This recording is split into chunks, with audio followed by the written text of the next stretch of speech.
Good morning विद्यार्थियों, दोस्तों। Goga ji Hindi point classes में आपका हार्दिक अभिनंदन है। पिछला वीडियो जो हमने अपलोड किया था, उस वीडियो में वर्णमाला का जो टॉपिक है उसके बारे में हमने चर्चा की थी। आज हमने जो वर्णमाला का जो टॉपिक पिछला था और उस पिछले वीडियो की जो लास्ट पंक्ति थी अपनी, उसके बारे में आज हम चर्चा करेंगे, आगे चलेंगे। तो उसकी जो लास्ट पंक्ति थी वो क्या थी मित्रों, दोस्तों, विद्यार्थियों, कि स्वर कितने होते हैं 11 और व्यंजन कितने होते हैं 33। अब स्वर और व्यंजन, अब स्वर और व्यंजन इनके बारे में हम चर्चा कर रहे हैं। सबसे पहले तो प्यारे विद्यार्थियों, दोस्तों, देखो स्वर क्या होते हैं। स्वर वह है जो मुख के द्वारा बोलने के बाद हम मुख की सहायता से बोल रहे हैं, कोई भी शब्द या वर्ण बोल रहे हैं, और वर्ण बोलने के बाद में सीधे के सीधे बिना रुकावट के, बिना बाधा के दूसरों के कानों तक पहुंचते हैं, वो क्या कहलाते हैं? स्वर कहलाते हैं। उसके बाद में व्यंजन है। तो व्यंजन क्या होगा विद्यार्थियों?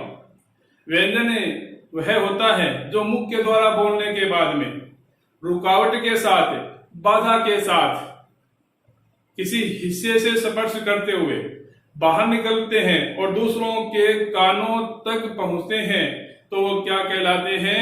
व्यंजन कहलाते हैं। ये अपने इन दोनों की परिभाषा है। लेकिन परिभाषा कंपटीशन में पूछी नहीं जाती है, लेकिन जानकारी होना जरूरी है। तो आज हम स्वर और व्यंजन के बारे में चर्चा कर रहे हैं। देखो विद्यार्थियों, मित्रों, ये जो टॉपिक है वो आता है सभी को, लेकिन आने का मतलब ये नहीं कि हम सारे प्रश्न सही कर पाते हैं। कंपटीशन ऐसी चीज है कि जो हमारे सामने सही आंसर है, लेकिन फिर भी हम गलत कर बैठते हैं। समझ रहे हो ना? धोखाधड़ी होती है अपने साथ। क्यों होती है? क्योंकि जो एग्जामिनर होता है वो पेपर कंपटीशन के इसी प्रकार से बनाते हैं, तभी तो हम लाखों में एक निकल के आते हैं, वरना तो सारे के सारे लग जाएंगे, फिर इतनी सीट ही नहीं। तो इसी प्रकार से देखो हर चीज समझनी जरूरी है। तो आज हमें स्वर और व्यंजन कर रहे हैं। तो स्वर और व्यंजन में क्या बताया गया है? देखो, अब स्वर और व्यंजन जानते हैं सारे। अब स्वर है वो 11 बताए गए हैं। तो देखो, ए, आ, छोटी ई, बड़ी ई, छोटा ऊ, बड़ा ऊ, री, ए, ऐ, ओ, औ। ये अपने पास स्वर माने गए हैं।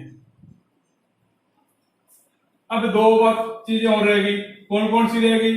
एक तो ये रह गया अंग, एक ए है। तो इन दोनों को क्या माना गया है? अयोग वाह ध्वनिया, अयोग वाह ध्वनिया, इनको भी बांटा गया है, टुकड़ों में बांटा गया है कि कौन सी चीज कहां पे आने वाली है। अब देखो विद्यार्थियों, दोस्तों और मित्रों, जो ये ए है, उसके बाद में ई है, उसके बाद में ऊ है, और उसके बाद में री है। कितने हुए टोटल अपने पास? 4 हो गए। अब ये जो 4 हैं, ये इनको अपनी भाषा में क्या कहते हैं? छोटे कहते हैं। और छोटा किस में आता है? हरिशव में आता है। हरिशव, हरिशव स्वर। अब छोटा है वो हरिशव स्वर में आता है। समझ गए सारे? कहने का मतलब क्या है? अब इसमें देखो, जैसे क है, छोटी की है, छोटा कू है, उसके बाद में क्री है। समझ गए? अब जो छोटे ऊ की मात्रा वाला हर्षव स्वर में माना जाएगा, तो ये जो चारों आए हैं अपने पास, ये किस में चले जाएंगे? किस में जाएंगे? मूल स्वर या हरिशव स्वर, इसमें चले जाएंगे। मूल स्वर या हरिशव स्वर में ये चले जाएंगे। उसके बाद में देखो विद्यार्थियों, अब जो ये हमारे पास बड़े बच गए, बड़े का मतलब क्या है, दीर्घ स्वर आ गया। बड़े का मतलब क्या है, दीर्घ स्वर। अब दीर्घ स्वर आ गया, समझने की कोशिश करना, याद करना है, किसी प्रकार से याद करें हम, लेकिन अपना जो पर्सन है ना कंपटीशन में, वो गलत नहीं होना चाहिए। अब BSTC और प्री बीएड के लिए टॉपिक लगता है, वो मैंने उठाया है, क्योंकि BSTC और प्री बीएड के एग्जाम है वो अगले महीने में होने वाले हैं। इसलिए मैं चाहता हूं कि अपना जो हिंदी के जितने भी प्रश्न आते हैं 30 या 20, वो गलत नहीं हो। तो देखो, अब ये जो बड़े हो गए वो दीर्घ कहलाएंगे। अब बड़े का मतलब क्या है, का हो गया, फिर की हो गया, फिर ऊ हो गया, फिर के हो गया, फिर कई हो गया, फिर को हो गया, फिर क्या हो गया, कऊ हो गया। समझे? अब उसके बाद में देखो,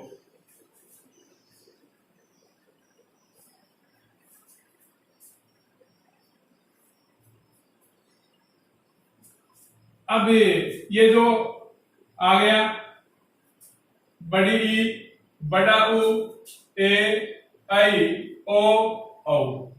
अब आ, बड़ी ई, बड़ा ऊ, ए, आई, ओ, औ। अब ये किस में जाएंगे, बोलो किस में जाएंगे, दीर्घ स्वर में। दीर्घ स्वर में किस में जाएंगे, दीर्घ स्वर में जाएंगे। उसके बाद में एक तो हो गया अपना मूल स्वर, ठीक है। दूसरा हो गया दीर्घ स्वर, मूल स्वर को हर्षव स्वर भी बोलते हैं, याद रखना, हर्षव स्वर।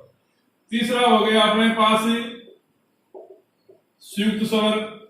अब संयुक्त स्वर में कौन से आएंगे, संयुक्त स्वर का मतलब समझते हो, दो स्वर मिलकर एक स्वर बनाएंगे, दो वर्ण मिलकर एक वर्ण बनाते हैं ना, उसी प्रकार से दो स्वर मिलेंगे और दो स्वर मिलकर क्या बनाएंगे, एक स्वर बनाएंगे, वो क्या कहलाते हैं, संयुक्त स्वर। तो संयुक्त स्वर में कौन से आएंगे, ए, आई, ओ, औ। उसके बाद में देखो विद्यार्थियों, चौथा क्या रह गया, बोलो, ये सर 7 और 4 11 तो आ गए। मूल स्वर होते हैं 4, दीर्घ स्वर होते हैं 7, 11। अब ये 11 तो आ गए अपने पास, क्या बच गए, 2 बच गए। कौन कौन से बच गए, 2, बोलो, अंग और अ है, ये 2 चीजें बच गई। अब ये किस में जाएगी, सीधा नहीं पूछा जाएगा कि ये किस में से आएगा, स्वर में से कौन सी चीज जाएगी निकल के, नहीं पूछा जाएगा। क्या पूछा जाएगा कि इन 4 स्वर दे दिए जाएंगे, और क्या पूछा जाएगा प्रश्न में कि अयोगी वाहे ध्वनियां कौन सी है, अयोग वाहे ध्वनियां कौन सी है, तो कौन सी आएगी मित्रों, अंग और ये आएगी। समझे? अब देखो उसके बाद में तो सवाल चल रहा है, अपना टॉपिक है हिंदी वर्णमाला है, और हिंदी वर्णमाला का जो शेष भाग है वो हम कर रहे हैं, और उसमें क्या चल रहा है, अपना स्वर चल रहा है। तो समझ गए आप? तो स्वर है, उच्चारण की दृष्टि से स्वर निम्न प्रकार के होते हैं। तो क्या करेंगे, बोलो, उच्चारण की दृष्टि से स्वर निम्न प्रकार के होते हैं। अब उच्चारण की दृष्टि से सीधा प्रश्न आ सकता है कि उच्चारण की दृष्टि से स्वर कितने प्रकार के होते हैं, तो कितने प्रकार के माने गए हैं, जो पहले हमने किया है वो तो बोलना है, कितने प्रकार के माने गए हैं, 4। अब उच्चारण की दृष्टि से, उच्चारण की दृष्टि से जो स्वर है वो कितने निम्न प्रकार के होते हैं, ये अपना आगे टॉपिक चल रहा है। तो देखो विद्यार्थियों, उच्चारण की दृष्टि से जो स्वर है वो 4 प्रकार के माने गए हैं। सबसे पहले क्या आएगा, मूल स्वर। सबसे पहले क्या आएगा, मूल स्वर या ऋषभ स्वर। अब इसमें क्या आएगा, एक तो ए, उसके बाद में ई, उसके बाद में उ, और फिर रे। इस प्रकार से ये आने वाली चीजें हैं। उसके बाद में देखो, तो पहला हो गया अपना मूल स्वर या हर्षो स्वर।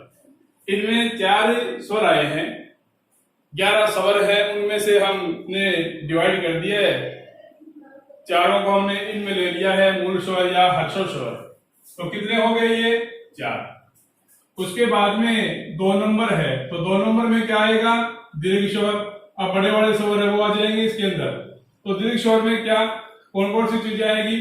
एक तो इसमें आ गया, क्या बच गया? आ। ई इसमें आ गया, क्या बच गया? बड़ी ई। ऊ इसमें आ गया, क्या बच गया? बड़ा ऊ। उसके बाद में ए, आई, ओ, औ, ये बच गया। 3 नंबर पर हम अगर बात करें तो 3 नंबर पर देखो क्या आएगा? संयुक्त स्वर। संयुक्त स्वर। अब अगर दीर्घ स्वर में से पूछे तो दीर्घ स्वर तो अपने पास कितने हैं? 7 है। दीर्घ स्वर है कितने पूछे जाएंगे तो बताने हैं? 7 है। अब संयुक्त स्वर का अलग प्रश्न बन के आ जाएगा कि संयुक्त स्वर कौन से हैं। अब दीर्घ स्वर में संयुक्त स्वर निकालने हैं, लेकिन प्रश्न संयुक्त स्वर का पूछेंगे तो हमें 4 ही बताने हैं। कौन कौन से हैं? 4। ए, आई, ओ, औ। कितने हो गए? 4। तो मूल स्वर या हर्षो स्वर, दीर्घ स्वर, संयुक्त स्वर और चौथा कौन सा है मित्रों? अयोगवा है ध्वनियां। अब अयोगवा ध्वनियां कौन सी रहेगी? अब ये तो 11 आ चुके हैं स्वर, उसके बाद में 13 हम पढ़ते हैं ना बुकों में, गाइडों में। तो 11 हो गए, 12 और 13, 12 और 13 वाले कौन से आ जाएंगे? अयोगवा ध्वनियां आ जाएगी। कौन सी? अंग और है ये। तो इस प्रकार से देखो ये 4 भागों में बढ़ चुके हैं उच्चारण की दृष्टि से स्वर। मूल स्वर या हर्षो स्वर है, फिर उसके बाद में दीर्घ स्वर है, संयुक्त स्वर है और अयोगवा ध्वनियां हैं। तो मूल स्वर या हर्षो स्वर में क्या आएगा? ए, छोटी ई, छोटा ऊ और री आ जाएंगे 4। उसके बाद में दीर्घ स्वर में क्या आएगा? आ, बड़ी ई, बड़ा ऊ, ए, आई, ओ, औ 7 आ जाएंगे। उसके बाद में संयुक्त स्वर में क्या आएगा? ए, आई, ओ, औ 4 आ जाएंगे। उसके बाद में अयोगवा ध्वनिया में क्या आएगा? अंग और है। तो इस प्रकार से विद्यार्थियों, मित्रों, दोस्तों, आज स्वर का जो टॉपिक है वो हुआ है। नेक्स्ट अगले वीडियो में हम व्यंजन और उसके बाद में व्यंजन में स्पर्श व्यंजन है वो आने वाले हैं। और कितने माने गए हैं? वो 25 माने गए हैं। उसके बाद में फिर अंतस्थ व्यंजन है, उस व्यंजन है, अल्प प्राण है, महाप्राण है, घोष से, घोष है, घोष है और संयुक्त व्यंजन है, अनुनासिक है और उद्क्षिप्त व्यंजन। यानी 10 टाइप के ये अपने पास चलने वाले हैं व्यंजन। तो हम नेक्स्ट वीडियो में मिलने वाले हैं। जय गोगा जी महाराज।